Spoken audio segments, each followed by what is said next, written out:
Hi, welcome to our channel where we share the most intriguing stories. In a quiet suburb where nothing ever goes missing, one man's favorite tools start to vanish. First a cracked ratchet, then a prized drill. But when a sticky trap reveals the thief isn't who he expected, a small-town mystery explodes into a full-blown war. Welcome to Maple Ridge.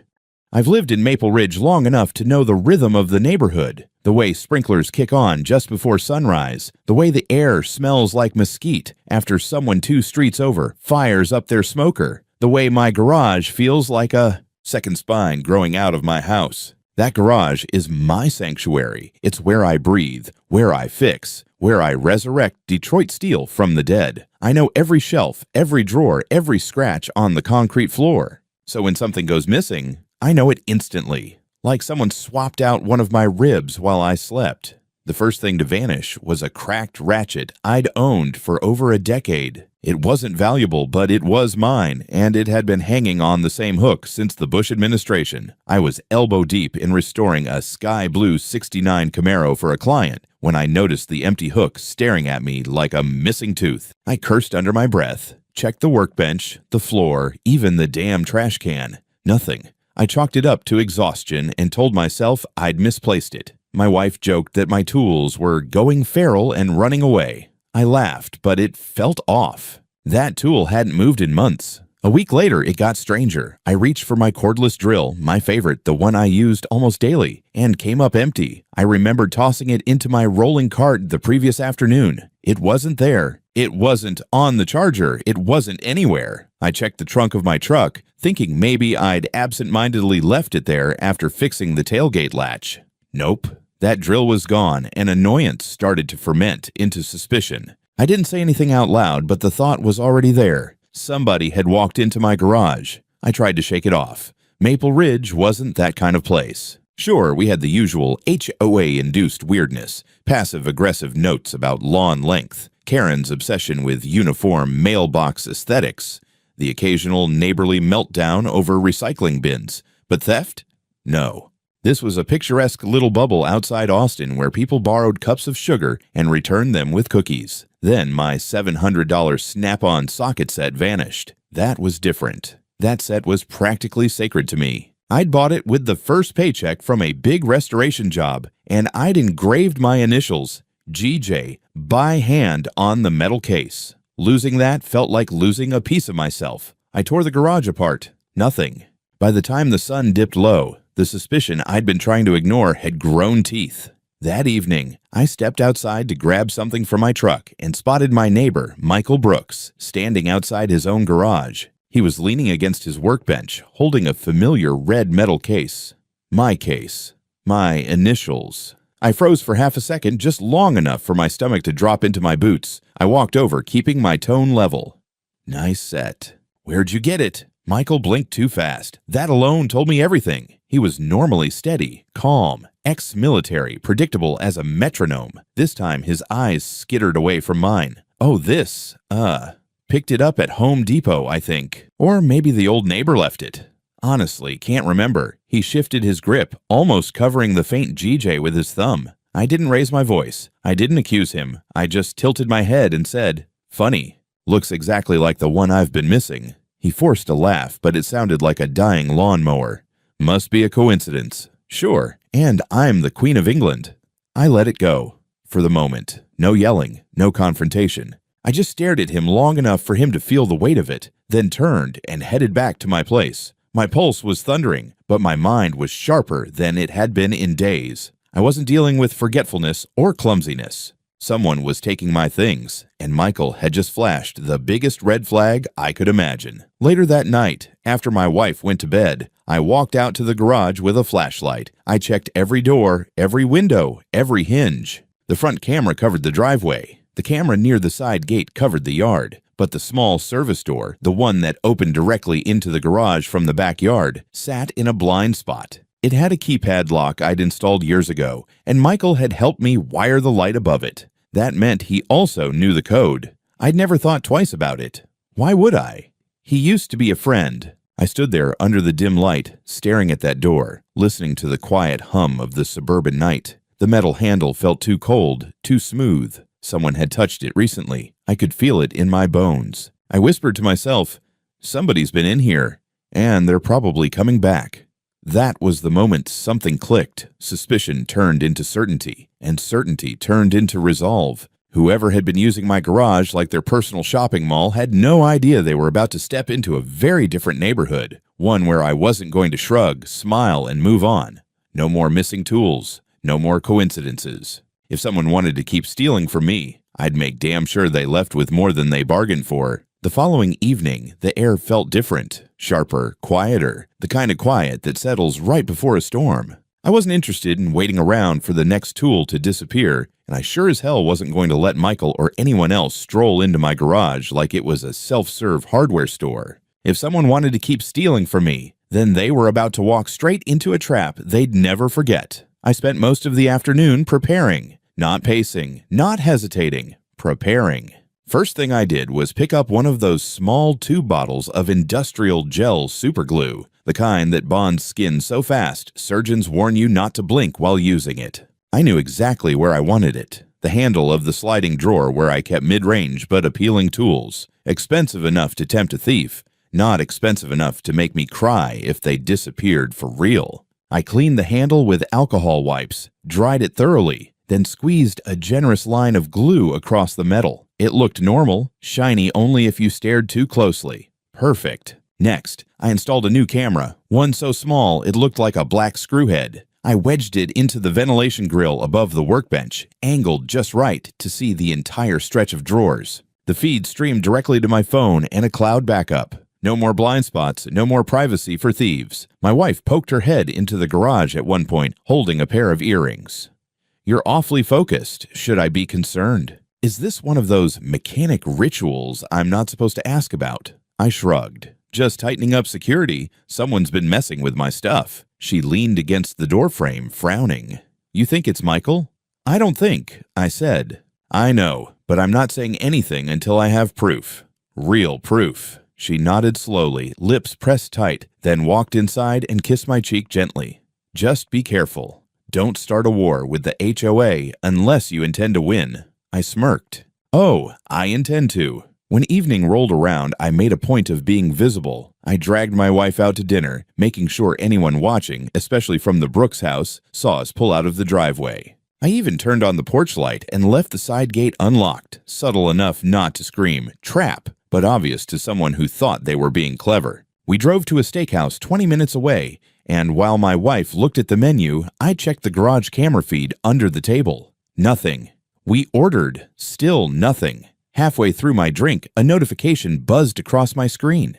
Movement detected in Garage Cam 3. My heart gave a single hard thump. I opened the feed. The side door creaked open. A shadow slipped inside. Not Michael, Karen, president of Maple Ridge HOA, working alone, carrying a tote bag. She moved like she'd done this before. Quick, confident, no hesitation. She scanned the shelves with the precision of someone searching for something specific. She muttered under her breath, something about, "He won't notice a damn thing." Then she crouched in front of the tool drawers. My wife glanced at my phone and froze. "Is that?"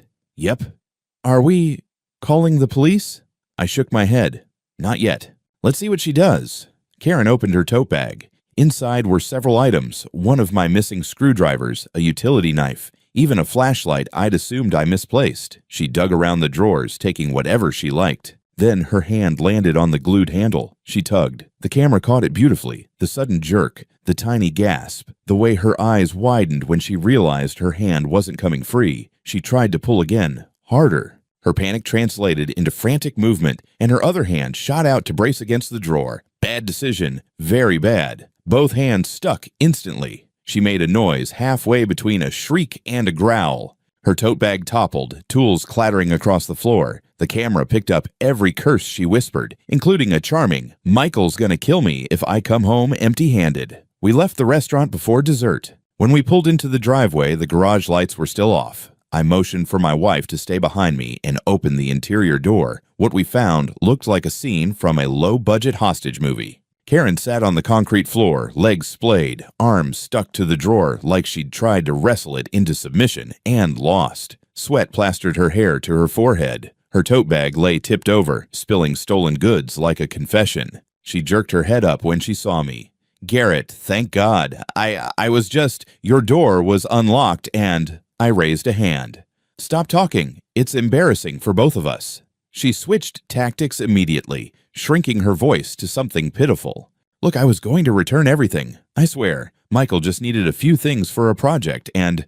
"Karen," I said, stepping closer, "you've got my drill, my old screwdrivers, and half my missing equipment in that bag. And you're glued to my toolbox like a raccoon caught in molasses. Don't insult me." Her face hardened. "If you call the police, I'll ruin you. I run Maple Ridge. You think you can survive here with me as your enemy?" I crouched down to her level, calm as a surgeon. "Karen, you've already broken into my garage and robbed me. The police are the least of your worries." I called the non-emergency sheriff line and explained I had caught a trespasser who was stuck and unable to leave, but that there was no immediate danger. When the deputy arrived, Karen tried to act like she'd been invited in, tried to claim she was checking the property as HOA president, tried to twist it every possible way.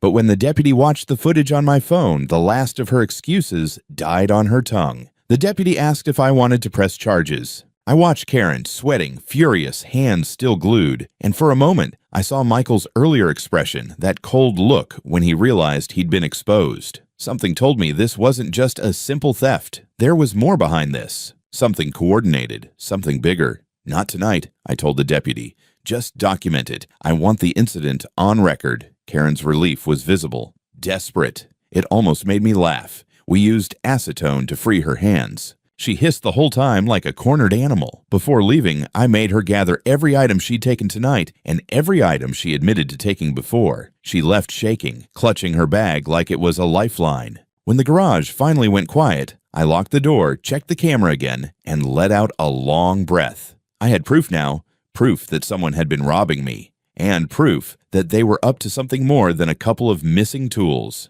They thought I wouldn't fight back. They were wrong. The next morning started with the kind of knock that tells you the person on the other side has already decided they are the victim. 3 sharp bangs on the front door, no doorbell, no text, just entitlement in percussion form. My wife looked at me over her coffee and I sighed, set my mug down, and went to answer. Michael stood on the porch, arms folded, jaw clenched, eyes already hot. He looked less like my neighbor and more like a man who had rehearsed a speech in the mirror and could not wait to deliver it. "We need to talk," he said. "Yeah," I replied. "We really do." He pushed past me into the entryway like he still lived here. "What the hell were you thinking, Garrett? Gluing her to your toolbox, calling the sheriff. You humiliated my wife." I closed the door behind him with deliberate calm. "Your wife humiliated herself breaking into my garage and stuffing my tools into her bag. I just supplied gravity and adhesive." His nostrils flared. "You could have come to me, man to man. You did not have to involve law enforcement." "I did come to you," I said. "When my socket set walked over to your garage, you lied to my face." Remember, for a moment his composure slipped, then he snapped it back like a soldier adjusting a uniform. "You do not understand what you started. Karen runs this place. You embarrass her. You embarrass the HOA. That has consequences." There it was. Not an apology. A threat. I stepped closer, just enough for him to feel the change in air. "Here is what I understand, Michael. Your wife was caught on camera committing a crime in my home. I chose not to press charges. I could still change my mind. So maybe you should think very carefully about how you want this conversation to go." We stared at each other for a few seconds. He was the one who broke eye contact first. "You ruined everything," he muttered. "You think people here are going to side with you over her? Good luck." He left without another word. The door shut behind him like a period at the end of a sentence. The consequences showed up a few days later in the mail. The first envelope had the familiar Maple Ridge HOA logo on it. Inside was a violation notice. My garage doors were non-compliant with the approved color palette. That was interesting, considering they had been the same shade of dark gray for years and had passed every previous drive-by inspection Karen ever did. The second letter landed the next day. Apparently, my carport extension over the driveway was now an unauthorized structure and needed to be removed or brought into compliance within 30 days. I pulled up the old email chain where Karen herself had signed off on the design 3 years ago, praising my commitment to property aesthetics. I printed it and pinned it to the fridge as a reminder of how much bullshit people can pack into one life. By the end of the week, I had a third notice: complaints about excessive noise from commercial activity in my garage during late hours. The notice referenced multiple anonymous neighbor reports. Translation: Karen and whoever she could bully into playing along. I did not scream. I did not rant on the neighborhood forum. I gathered paperwork. I dug out my original HOA approval letter for the carport, the paint sample signed with a neat little Maple Ridge stamp, the email where Karen had called my restored Chevelle a neighborhood treasure. I organized them in a folder. Then I checked the noise ordinances for the county and confirmed exactly how late I could legally run an impact wrench without summoning the wrath of the law. Spoiler, later than Karen liked. A few days later, an inspector from the city zoning office called, saying he had received complaints about an unlicensed automotive business being run out of a residential garage. His tone was bored, the tone of a man who had heard every neighborhood feud flavor under the sun. "Come on by," I told him. "I will show you everything. Nothing to hide." He arrived on a Tuesday afternoon. I walked him through the garage, showed him the limited number of vehicles I worked on, the hours I kept, the fact that I was not running some 24/7 chop shop. Just one guy, a few classic cars, and more coffee than is probably medically advisable. He measured sound levels, checked my permits, and wrote notes on a clipboard. "You are within the county guidelines," he said finally. "HOA rules are their own mess, but as far as the city goes, you are fine. Just keep your bigger jobs during daytime hours, and you should be golden." "Trust me," I said. I like sleeping too much to be grinding metal at midnight. When he left, some of the tension in my shoulders eased, but not much. It was clear now. Karen was not going to let the garage incident go. Instead of being grateful I had not pressed charges, she had decided to use every HOA weapon at her disposal to try to squeeze me. So I called a lawyer. Her name was Sandra, a property attorney recommended by a customer who had once gone 10 rounds with a different HOA. We sat in her office while she read through the stack of letters, approvals, and photos. "Classic overreach," she said, flipping a violation notice like it offended her personally. "They ignored your garage color for years, approved your carport, knew exactly what you did for a living, and now, suddenly, it is all a problem. And you have video of the HOA president committing a crime in your house." "She calls it checking on community safety," I said. Sandra snorted. "Yeah. And I am the tooth fairy. Here is what you do. You write them a formal response, politely but firmly. You attach copies of the original approvals. You demand they cease selective enforcement and harassment. And you let them know, very calmly, that you have evidence of criminal conduct by their president, and you are prepared to bring it forward if this continues." "Blackmail?" I asked. "Leverage," she corrected. "You are not asking them to ignore real violations. You are asking them to stop fabricating them. Big difference." That night, I drafted the letter. My tone was measured, almost polite, but the message was clear. I was done being their punching bag. I reminded them of the approvals, of the inspector's report, of my right to operate within county regulations. And in one short paragraph, I mentioned the documented incident of unauthorized entry and attempted removal of property by the current HOA president, complete with the sheriff's incident report number. I printed it, signed it, scanned it, and emailed it to the official HOA address. Then I went out to the garage, flipped on the lights, and stood there for a long moment, listening to the quiet. The war had started. The difference was, I was not the one pretending it was about paint colors and carports. They wanted to use their rules as a weapon. I was perfectly willing to hit back with something sharper. For a few days after I sent that letter, the neighborhood felt like it was holding its breath. People still waved at me out of habit, but their eyes slid away too quickly, like they'd been warned not to linger. Maple Ridge buzzed with the kind of tension you can taste. Thin, metallic, waiting for someone to snap it. It didn't take long before someone did. I was changing the oil on a black 71 Challenger when a guy I barely knew, Trevon, the new homeowner on Oakview Lane, walked up the driveway. He looked nervous, shifting from foot to foot. "Hey, Garrett, can I ask you something weird?" "Try me," I said. He glanced around like he expected Karen to pop out of the bushes. "Did you lose anything from your garage lately?" I laughed once, humorless. "You could say that." He blew out a breath. Good. Or, well, not good, but same thing happened to me. My power tools vanished a month after I moved in. I thought I misplaced them, but then the HOA started hitting me with violations. Stupid ones. Like my grass was an inch too tall. My mailbox was non-compliant. They even told me to repaint my front door. That sounded familiar enough to make the back of my neck tighten. "Let me guess," I said. "It all happened right after you mentioned the missing tools." His silence was answer enough. Later that day, at the hardware store, I ran into Old Man Bill, the guy who always wore the Vietnam vet cap and carried a thermos everywhere. He squinted at me and said, "Heard you had a run-in with the HOA queen." "You could call it that." He leaned closer.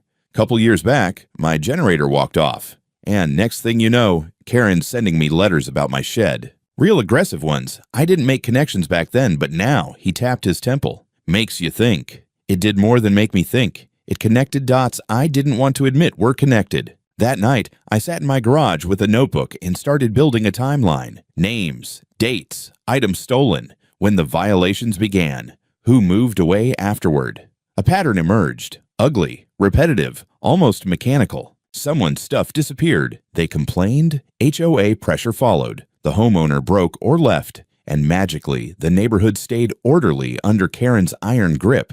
The hell of it was. I almost respected the efficiency. Almost. Wanting something more concrete, I went digging through public sheriff's logs. Nothing detailed, but enough to show a spike in unresolved petty theft reports around Maple Ridge. Always small-scale tools, equipment, garden machines. Nothing worth a city detective's time, but exactly the kind of things you could resell quietly for cash. And then I saw something on Saturday morning that made my blood run cold. The HOA was hosting a neighborhood-wide garage sale event, with Karen front and center directing tables and banners. Curious, I walked by casually, coffee in hand, playing the calm neighbor. And there they were. Tools. Boxy. Familiar. Scratched in just the right places. A gardening trimmer I'd swear belonged to a woman who moved out 2 years ago. A set of wrenches I'd seen on Bill's workbench before his generator incident. And on one table, half covered under a tarp, a bright yellow impact driver I'd owned before the one that vanished last spring. I took out my phone and snapped photos quietly. Names, serial numbers, distinctive marks, every piece recorded. Karen caught my eye from across the street, her smile tight and plastic. She raised a hand in a fake friendly wave, and for the first time, I waved back. Not kindly, strategically, because now I knew this wasn't some neighborly misunderstanding or a one-time theft. There was a scheme here, organized, practiced, and so woven into Maple Ridge that half the residents didn't even realize they were being played, but I realized it, and that meant I could finally do something about it. Once I realized Karen and Michael weren't amateurs but repeat offenders, something in me clicked into a different gear. I wasn't just defending my garage anymore. I was tracking a pattern, a system, and systems have weak spots. I bought a drone the next morning, lightweight, quiet, with a decent camera, perfectly legal as long as I kept it above my property line and didn't act like a spy plane. Conveniently, my property line bordered half the neighborhood, which meant the drone's field of view captured a whole lot of coincidences. The first thing I saw surprised even me. Late that night, around the time most of Maple Ridge was asleep, Michael slipped out of his house carrying a bulky case. He looked around, then walked directly to the side of his garage, where he stashed the case under the awning. It wasn't mine this time, but it had the same look. Older tools, scuffed, lived in. Not the kind of thing you buy new, the kind of thing you find. I recorded everything. The next night, the drone caught something else. A pickup truck pulled into their driveway, headlights off. A man hopped out, handed Michael a box, took a different box in return, and drove off like they were exchanging contraband. If I didn't know better, I'd say it looked like a miniature pawn shop operation disguised as neighborly friendliness. Then came the big break. Karen posted on the HOA forum about an upcoming open house at her place. She wanted to demonstrate the Maple Ridge lifestyle to potential buyers. I signed up to attend under a fake name. Nothing dramatic, nothing suspicious. I just walked through the house with a polite smile and my phone set to silent camera mode. Halfway through the tour, I slipped downstairs into the basement. It was staged nicely. Laundry area, storage shelves, a couple of boxes stacked neatly, And right there, sitting on a lower shelf as if it were nothing more than a lawn chair, was my welding machine, the same one that disappeared last year. Yellow casing, faded sticker on the side, and a long, ugly scratch shaped like a crooked letter G. My mark. I snapped close-up photos, then wide shots that showed room context. No mistaking it, Karen had stolen property sitting in her basement, displayed like a family heirloom. I walked back upstairs, blending in with the crowd, while Karen smiled and complimented visitors on their cute shoes and property potential. If she knew what I had just documented, she would have choked on her own lipstick fumes. When I got home, I printed the photos. Then I went online and dug through local selling apps, OfferUp, Facebook Marketplace, Craigslist. Within an hour, I found a listing for a gently used Snap-on drill set. The pictures were blurry, but one showed a tiny engraving on the metal. My engraving. GJ. I messaged the seller from a burner account. When they replied, I nearly laughed out loud. The contact number belonged to Michael. By then, I had a full gallery. Photos from the drone, screenshots of listings, images of stolen items displayed openly in Karen's basement. But I wanted more. Something current. Something impossible for them to wiggle out of. So I arranged one more experiment. A controlled one. I left an empty tool case in plain sight on a workbench near the garage door, set up cameras, and kept the drone ready. It didn't take 24 hours before the drone captured Michael approaching that exact spot, glancing around and lifting the empty case like it was gold. He didn't even bother checking if it weighed anything. I followed the GPS tracker I'd tucked inside. It pinged right where I expected, the Brooks garage. Then later that night, the signal moved again, this time toward a small resale shop across town. I didn't need to follow him in person. I had timestamps, locations, and video, enough to tie every step of the process together. By the end of the week, my folder of evidence was thicker than a shop manual. I stared at it, feeling something cold settle in my chest. They weren't petty thieves. They weren't desperate. They were systematic, confident, comfortable. But for the first time, they were also exposed. And now I had exactly what I needed to bring the hammer down. By the time I finished organizing the evidence, my garage looked less like a workshop and more like the war room of someone who'd finally run out of patience. Photos pinned to magnetic boards. Printouts spread across the hood of a stripped-down Impala. A whiteboard covered in dates, arrows, screenshots, serial numbers. If someone walked in cold, they'd think I was tracking a serial killer with a fetish for cordless drills. I booked an appointment with the Travis County Sheriff's Office and walked in carrying a folder thick enough to bruise someone. The detective assigned to property crimes, Detective Hayes, was a tall, tired-looking guy with the permanent expression of someone who has heard every ridiculous neighborhood complaint in existence. He skimmed the first few photos, unimpressed, but when he hit the image of Karen glued to my tool drawer with her tote bag of stolen items beside her, his eyebrows actually lifted. "Is she really the HOA president?" he asked. Unfortunately, he flipped through more pages. Drone captures, marketplace listings, screenshots of Michael's messages, cross-referenced serial numbers, photos of my welding machine sitting pretty in their basement like it paid rent. Hayes let out a quiet whistle. This isn't petty theft anymore. This is a pattern, organized, repeated, probably profitable. Exactly why I'm here, I said, and I want this handled properly. Not brushed off as a neighbor dispute. He nodded and adjusted his glasses. We'll need controlled evidence, fresh, something that ties them to a theft in real time. You willing to cooperate? I didn't even blink. Tell me what you need. Turns out what he needed was marked property. He handed me several invisible UV markers and explained the process like I was prepping for a sting operation, which, to be fair, I was. I bought several items similar to what they like to steal. A mid-priced drill, a set of wrenches, a compact air pump. I spent a night in the garage marking every inch of them with UV microdots and tiny initials. Then Hayes helped me conceal a couple of GPS tags inside the cases. I placed everything exactly where a thief would expect it. Slightly visible, slightly tempting, positioned like bait on a hook. Then I made myself look unavailable. I talked loudly on the phone outside about a trip to Houston, made sure the side of the garage looked lightly unattended, even moved my truck to the street to make it seem like I was gone for the night.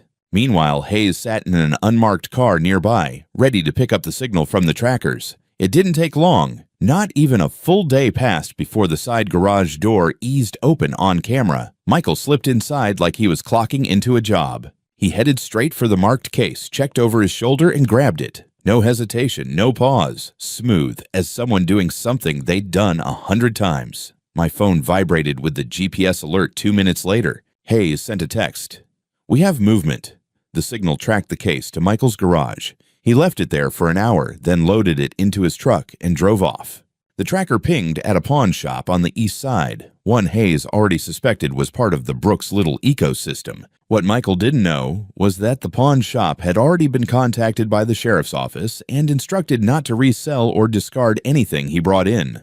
When he handed over the case, the employee scanned it with UV and saw the invisible markings glowing like a confession in neon. Hayes texted again. "We have possession." Chain of custody established. Just like that, we had a full traceable theft cycle. My garage, Brooks's property, resale attempt, seizure. Hayes called me the next morning. "This is enough to move forward, enough for warrants, enough to bring the DA on board."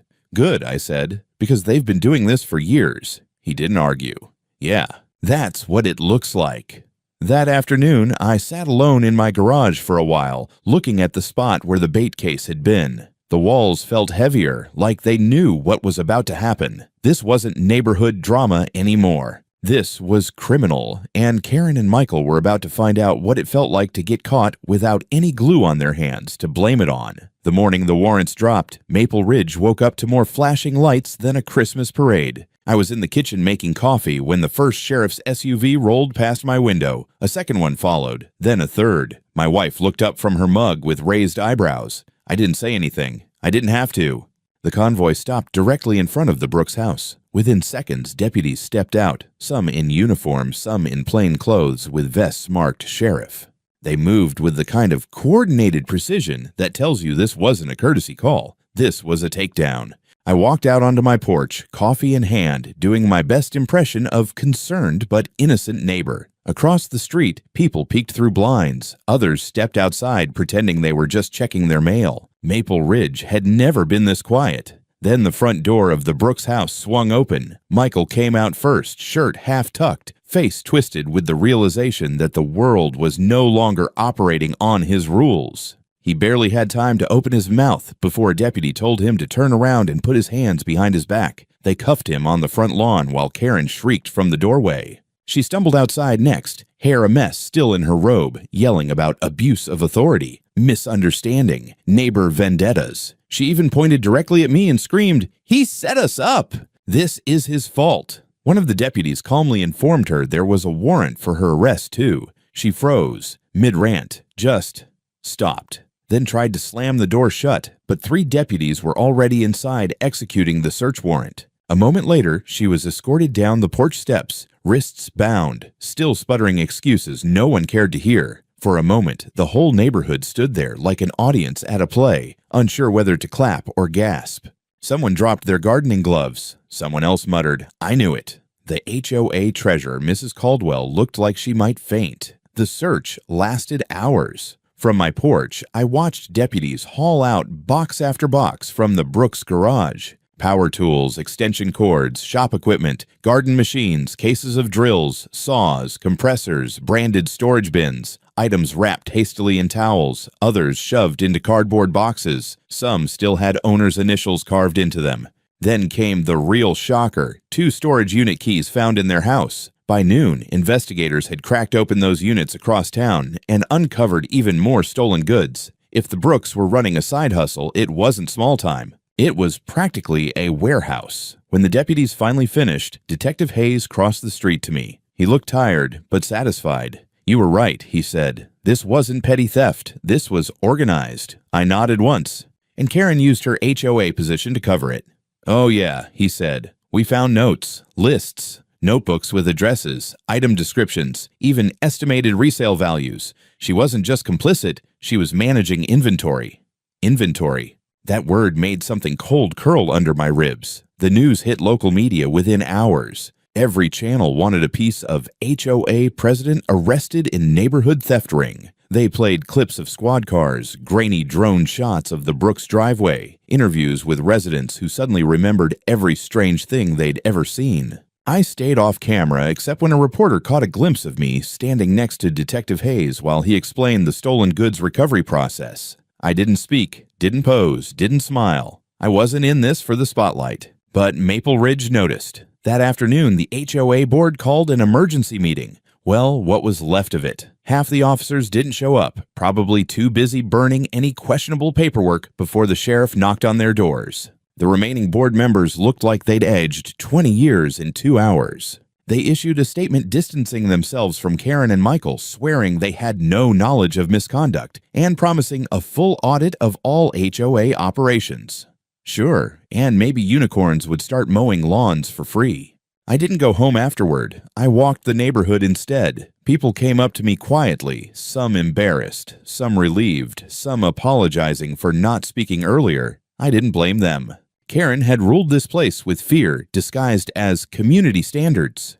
Fear that was gone now. That evening, as the sun dipped behind the rooftops, I sat in my garage, letting the silence settle in. For the first time in a long time, the space felt like mine again. Not a hunting ground for thieves or a battleground for HOA nonsense. Just a garage. My garage. But the fight wasn't over. The criminal part was moving through the system now. But the civil side, the compensation, the accountability, the cleanup, was only beginning. And I intended to finish what I started. The week after the arrests felt like someone had pulled the curtain off Maple Ridge and revealed the backstage mess no one wanted to admit existed. Patrol cars cruised through more often. Neighbors whispered in clumps at the corners of driveways. The HOA website went temporarily offline, which was corporate speak, for we're shredding everything with Karen's name on it. I wasn't celebrating yet, not until the legal dust settled. It didn't take long. About a month after the raid, I got a call from the district attorney's office asking if I'd testify. Not as a victim of petty theft. No, this time I was a witness in a case involving multiple counts of burglary, possession of stolen property, and something they called organized criminal activity, facilitated through misuse of HOA authority. Hearing. That phrase out loud almost made me laugh. Almost. The courthouse was packed the day Karen and Michael were brought in. Reporters lined the steps. Residents hovered in knots. I walked inside, straight-backed, calm, nodding at the people who nodded first, which was everyone now. Funny how losing their tyrant suddenly made them rediscover friendliness. The prosecution laid everything out methodically. Stolen tools tied directly to listings posted by Michael, GPS logs from the tracker operation, video of Karen glued to my drawer while trying to lie her way out, the notebooks from their house, detailing inventory and statements from former residents who'd moved out under pressure. The more the evidence piled up, the more Karen's posture wilted. She didn't look like the HOA queen anymore. She looked like someone who'd finally realized she wasn't untouchable. When I took the stand, I didn't dramatize anything. I didn't need to. I explained the missing tools, the discovery of my socket set in Michael's hands, the glue trap, the drone footage, the marked equipment, the GPS tracker. Facts spoke for themselves. The jury listened like they were watching a slow-motion car crash. Michael's lawyer tried to blame stress, finances, even suggested I'd provoked him. Good effort, terrible aim. The prosecutor shut that down in seconds with UV-marked evidence and pawn shop logs. And then came Karen's attorney, a wiry man with a talent for pretending garbage was gold. He claimed she was trying to protect community standards, that she'd entered my garage out of safety concerns, and that gluing herself to my drawer was an accident during a routine check. The courtroom erupted in quiet laughter. Even the judge rubbed his temples. The verdict wasn't dramatic. It was inevitable. Karen was found guilty on multiple felony counts. The judge, in a tone dry as desert heat, sentenced her to a long stretch in state prison, 8 to 10 years depending on parole. Michael got 4 to 5. Watching them led away was like watching a storm finally drift off the horizon. The civil suits came next. My lawyer, Sandra, handled them like a surgeon. HOA liability for negligent oversight, personal damages for property loss, compensation for business interruption due to harassment. By the time the dust fully settled, I had a settlement package worth more than $120,000 and a written apology that probably burned holes in the board's hands as they signed it. The HOA underwent emergency restructuring, which meant the entire board was dissolved and replaced with a temporary management company. The new manager, a calm woman with glasses and zero tolerance for bullshit, called me personally to assure that Maple Ridge would never again be run like a dictatorship with garden clippers. My garage finally felt peaceful again. I registered my restoration work as a formal home-based business, got my permits in order, and installed a new reinforced door system that not even a tank could politely nudge open. Business boomed, not because people pitied me, but because half the county had watched the story unfold on the news and now trusted me with their cars. One quiet evening, I installed a small metal sign on my garage door. Nothing fancy, no neon lights, just a clean plate with black lettering. "Don't steal. You might get stuck again." My wife laughed so hard she had to sit down. A few days later, the new HOA president walked by. An older man, polite, the exact opposite of Karen. He stopped, read the sign, and chuckled. "I think that's the most effective crime deterrent we've ever had in this neighborhood." Maybe he was right, because Maple Ridge settled into something it hadn't felt like in years. Calm, not fake calm, real calm. No more fear of surprise violations. No more power plays disguised as community safety. No more tools disappearing in the night. The Brooks house eventually sold. The new family waved at me on moving day. I waved back. And as I stood there looking at my garage, the place where all hell started and all hell ended, I realized something simple. They tried to run a whole operation in our neighborhood. They thought no one would ever stop them. All it took was one mechanic, a camera, and a tube of superglue.